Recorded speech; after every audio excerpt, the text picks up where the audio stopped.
పెన్నుల మీద మన్ను గప్పుతే గన్నులైములకెత్తుతాయి అంటాడు ఒక కవి. అంటే అసలు కావాలని చెప్పేసి కప్పి పెడితే, కావాలని చెప్పేసి కవిని అణిచివేస్తే, కావాలని కవితలని కానీ కావాలని రచనలు కానీ కావాలని అణిచివేస్తే అవి మొత్తం మీద గన్నులై మొలకెత్తుతాయి, ఇంకా విస్ఫోటనం చెందుతాయి, అవి ఇంకా ప్రజల్ని ప్రేరేపించగా దిశగా వెళ్ళిపోతాయి తప్ప మన్నుగప్పినంత మాత్రాన అది ఆగదు అని చెప్పేసి.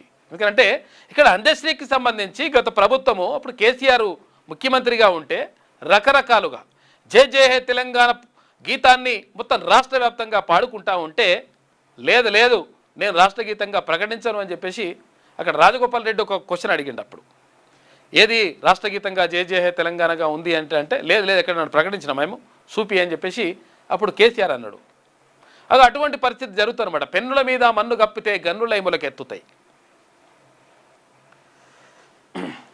ఆ మాటలు నిజం చేసిన కవి అందశ్రీ గత పాలకుల నిర్ణయాల వల్ల జై జై హే తెలంగాణ గీతం మూగబోయింది అని చెప్పేసి సీఎం రేవంత్ రెడ్డి అంటుండు. నిన్న అందశ్రీ సంతాప సభలో ప్రసంగిస్తున్న ముఖ్యమంత్రి రేవంత్ రెడ్డి నాటి నిజాం నవాబుల నుంచి ఇటీవలి తెలంగాణ మలిదశ ఉద్యమం వరకు కవులు కళాకారులు ముఖ్యమైన భూమిక పోషించారని ముఖ్యమంత్రి రేవంత్ రెడ్డి అన్నారు.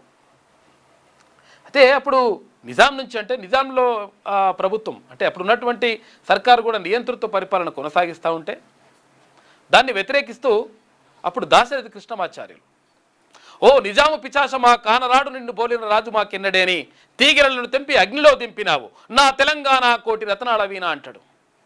తరతరాల దరిద్రాల కరువులతో కుంగి కుంగి కుమిలి కుమిలి కష్టాలకు నష్టాలకు దీనపరాధీన జాతి దెబ్బతిన్న బొబ్బిలి వలె మేల్కొన్నది అదే మాట పదే పదే అనేస్తాను కదం తొక్కి పదం పాడి అదే మాట అనేస్తాను నీకు నిలిచి హక్కు లేదు నీకింకా దిక్కు లేదు దిగిపొమ్మని నగారాలు కొడుతుంటే వద్దంటే గద్దెనెక్కి పెద్దరికం చేస్తావా.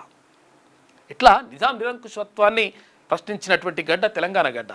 ఈ గడ్డకు ఏమున్నది ధిక్కార స్వరం అనేటువంటి స్వభావం ఉన్నది నాటి నుంచి నేటి వరకు.